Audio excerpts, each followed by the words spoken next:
9:15. It's 9 o'clock now. I got 2 minutes. Okay, but I have to start with our international president, Fabrício Oliveira from Brazil, whose message to the Lions is make your mark. Are the Lions in 33S making their mark? Yes. Yes. I think so, because I've heard some stuff here this weekend. There's some very nice numbers, some very impressive numbers, and I've got the feeling that you guys kind of understand how this thing works. Yes, and you're doing a great job. So I can take that back to our association and say we don't have to worry about the Lions in District 33S. They're on the move. So in order for us to grow, what do we do? What do we have to do to get our membership to grow? I shared earlier that we've been stuck at 1.4 million members for much too long. I was a governor 30 years ago, we were saying 1.4 million members. And here we are now in 2025 saying 1.4 million members. Have we not had any growth over the last 30 years? Yes, but where has it been? Outside of North America. India is now the largest membership. We're not even the second largest membership. Constitutional Area 5. Asia is the second largest membership. We're in third now. I shared earlier, we have 35 international directors on the board. We used to have 17 of them. We have 11 now. And then very shortly, it's going to be down to 8. Yeah, we're giving up 3 of them. And you have anybody want to guess where they're going? India. 2 to India and 1 to Latin America. Oh. We got to grow our membership. Our headquarters should always be in the United States of America. There's been rumors for years that they're going to move it to India. That should never happen. And one way we can make sure it doesn't happen, if we start bringing more members into our great association in North America. Membership is the lifeblood of any organization, and Lions are no different. All service club organizations have been experienced decline in membership over the last 30 years. And how can we turn it around? We have to be able to change with the times. We talked about in some of the sessions earlier, we want younger people to join our organization. They're not gonna come and sit at the old traditional meeting, sitting around the table. Do they wanna serve? Yes, they do. If you invite them on a service project, they'll show up. So we have to embrace that. Now we started cyber clubs, virtual clubs during COVID. We were concerned that we were going to lose about 100,000 members, but we didn't lose anywhere near that. We embraced the new technology and we continue to serve. We continue to serve our communities and we continue to do that. And we talk about service. Service is who we are. Service is what we do. Service is why we exist. People join our organization to serve, not to fundraise, not to come and just sit in a meeting. They want to serve. And I shared the example when we went to Kenya for the first Worldwide Week of Service. 18 people asked to join our organization because they saw the service we were providing. We fed thousands of children. We screened a group of 100 seniors that had had cataract surgery. And I had the opportunity to remove the bandage off a gentleman and hold up those 2 fingers. You know what he said to me? Oh, I can see much further than your fingers. Yeah, I get chills just telling the story. That's what we do. I shared the story in Kenya where the little girl was born missing a foot. There was a club there displaying what they do, where they did prosthetics. And when that mother brought the little girl to the table and they put that artificial limb on her, and the mother put her down, and she took off running around that gym. It just lifted my heart back up after seeing her missing a foot. Lions made that happen. And my mailman, who had been delivering my mail for years, he was at the house next door. He came back and said, I want to shake your hand. And I'm like, what did I do? Well, I was going to Kansas as the guest, and we ask usually if they have a newsletter to put us on the mailing list so we can get a feel of the district so when we come. And apparently he read the write-up, and he came back and said to me, and this is a man in his 50s, he said when he was a kid, it was the local Lions Club that bought their Little League uniforms. And and he still remembered that. And he's thanking me, and that had nothing to do with that. But I gladly took that, recognition and thanked him for sharing it. We have to hear that to know that we truly make a difference. So please, let's make sure we not only report our service, but that we tell our story. Tell the goodness of Lions, how we changed the world. The fires, communities completely wiped out. Now, 3 of their districts were affected by the fires. One has received the $10,000 emergency grant already. The other 2 are working on, and we approved a $100,000 major catastrophe grant without them even asking. Yes. We made them aware that it has been approved. Of course, they have to put together the program, how they plan to use the funds as they're working to rebuild, and it's gonna take a whole lot more than $100,000. If you listen to the news, they're talking about hundreds of billions of dollars. But every little bit helps. They can come back and ask for more grants as time goes on. And in order for us to be able to answer that call, we have to continue to support our foundation. As was mentioned by past Director Joyce, that during my year, the goal was to raise $50 million. We saw that we were gonna get there, so we put a 10% stretch goal on it, which took the goal to $55 million. Well, at the convention, they announced that we came in at $67.9 million.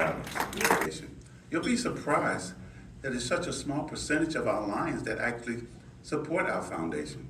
Many still don't know about our foundation. After coming off of a campaign like Campaign 100, which was originally 3 years that turned into 4 years, communication is so important. We have to communicate about our foundation, about our association. And when we bring people in, let's make sure we properly orientate them so they know that dues are annually. Aren't they annual in your part of dues? Yeah. People say, oh, we gotta pay dues every year? Well, that was missed in the orientation, if they had an orientation. So it's important that we do that. We talked earlier about, we don't have a membership problem, we have a retention problem. We lose so many Lions, and we know we lose some to death, but we lose more for other reasons. So we gotta make sure that our members are having a good experience. Happy members don't leave. Leadership development. Give our Lions an opportunity to serve, not only to serve the public, but to serve our association. That is part of member satisfaction. We talked about people being governors 2 and 3 times. No more. We had to put that in place. Oh, we can't find anybody to run. No, because you already made it known that you wanted to run again. So a relatively new Lion gonna say, oh, I can't stand a chance against so-and-so and so. Give them, and sometimes you have to push people a little bit. I know they did it to me when I was president. Oh, you could be a zone chair. No, I gotta be the president of my club. You can do it, you can do both. And I did. Next thing I know, a district governor candidate, and we used to have to go before the PDGs and tell them why we wanted to be governor and what we planned to do. And I told them, as long as I have the support of my family and my work, I'm ready to move forward. One of my most successful years in banking business was the year I was a district governor. That's the payback for the service we give to others. People join our organization for a lot of reasons. Some to promote their business, and you can usually spot them a mile away. I've done a talk on that. If you join for the right reasons, the other stuff will come. And I gave a perfect example. The biggest mortgage I did while I was working came through a Lion. Some of you have heard of an actor by the name of Lawrence Fishburne, who's from Bed-Stuy. His accountant just happened to be a member of my club. He was buying a condo in Manhattan for $2 million, and this is 20 years ago, so equated to today's dollars. And who got to do the mortgage? Yes! $100 for fire or disaster relief, $100 go to that. Now, I hope you're all aware of the DCG grants. Those are the grants that if a club donates at least $5,000 in the calendar year, they're eligible to get 15% of that back. If a district donates $10,000, same thing, they're eligible to get 15% of that back. And you can bank that money for up to 15 years. So if you want to let it accumulate till you get enough for a large project, you can.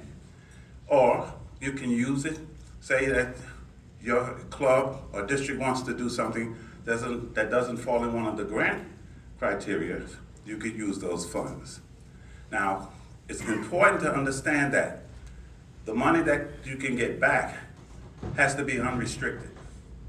If you give it and restrict it to something, say disaster relief, that can't count toward the funds that fall into your DCG grant category. So just keep that in mind. So a way around that is, maybe it's just to say, donate it to Empowering Service. This way, you get that credit for making the donation and you qualify for that 15% back. We just came out of a board meeting last week and we're looking at increasing the amounts in the tiers. So if you give more, you'll be able to get 20 or 30%. So they're working on that, and at our May meeting, we should have that finalized, and that information will come back to you. Now, we don't know when we're gonna get this opportunity again for them to be this close. So I recommend you take advantage of it. And if you've never been to an international convention, this is a good time to go, because the year after that, we're going to Hong Kong. Yeah, we were supposed to be going to Atlantic City, but what happened there? Something called World Cup, which will bring 100,000 people. We might bring 20, 25,000. Well, they quickly told us, sorry y'all. No, but then we said, wait a minute, didn't we sign a contract? Yes, but I understand there's a clause in there for either side where they could get out. So at least we got 2 years of timing on that one. And I have to tell you, I think Finland was one of the places bidding for the convention, but Hong Kong offered us a really good deal. The government is putting in $2 million, and the district where the convention is putting in $800,000 to show you the kind of money that's there. And they're generous to support our organization. Now, a lot of the areas have the lions of their country, like there's the Lions of Germany, the Lions of Canada. So a couple of our leaders said, what about the Lions of the US and its affiliates? So we started out with Lotus, Lions of the US and its affiliates. But we found that somebody else had that already, so we had to change it. So we're going known as the Lions of the USA. Okay, you're gonna hear more about it. We got a lot of past directors, current directors, leadership, all of the US that are interested in working for us to bring this together. As I state, you will hear more about it. He don't think he would have been the president of the United States if he was not a lion. How powerful is that? Yes. And I can't forget our Leos, our young people. I was in Minnesota in January during a convention. They said, where are you going? I said, well, I've been invited to go up into Canada, up into Manitoba. Now they said, well, you know, it gets cold up there. I said, yeah, but it gets cold in New York too.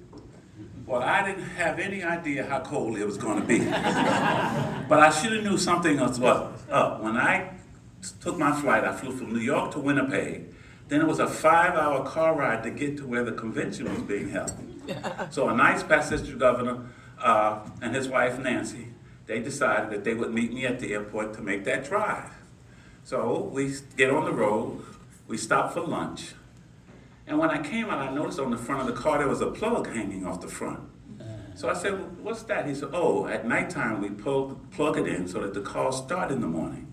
Well, how cold is it? It was 42 below zero. So we get back on the road, heading up to get to where the convention is. And if you know the area, it's just flat land, no trees, it starts to snow.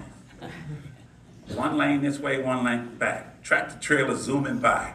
I was getting a little concerned, so Nancy said to him, "Hon, maybe we should get off and spend the night." He said, "Oh, thank you, Jesus." Well, we stopped at a Motel 6. It was clean, and it was warm. We go inside, we spend the night, we come out, the car started. Now, that was a Thursday, so we get up there on the Friday. And normally, like here, everything is in the hotel. No, we had to go out into the elements for every event. The Friday night social was in a barn. Now remember, I'm from New York City, born and raised. Okay, I get there, there's a tractor outside. The tires were as big as the way it says exit. You go inside, there's a cow milking contest, a lasso contest going on, and then I see this wire basket with a chicken in it, with numbers on the bottom. I said, what's that? They said, oh, you bet on which number the chicken's gonna poop on, and it's called chicken bingo. And then they had the nerve to tell me they do that with cows. News to me, New York City, born and raised, right? So we go on through the weekend, we go to the banquet and, met a lion who was turning 100 years old. I mean, it was just lovely. That Sunday morning, I couldn't wait to get out of there. We making that 5-hour drive back to the airport and my cell phone goes off. It's Delta Airlines. Your flight has been canceled. I said, I don't know where I'm going, but I'm getting the hell out of here. I get to the airport, there's no more flights out that day. So I called my daughter, I said, I will see you tomorrow. I got on the first thing smoking out of there the next morning. It was like 5:30 in the morning. Yes, that was one of my most memorable visits. So now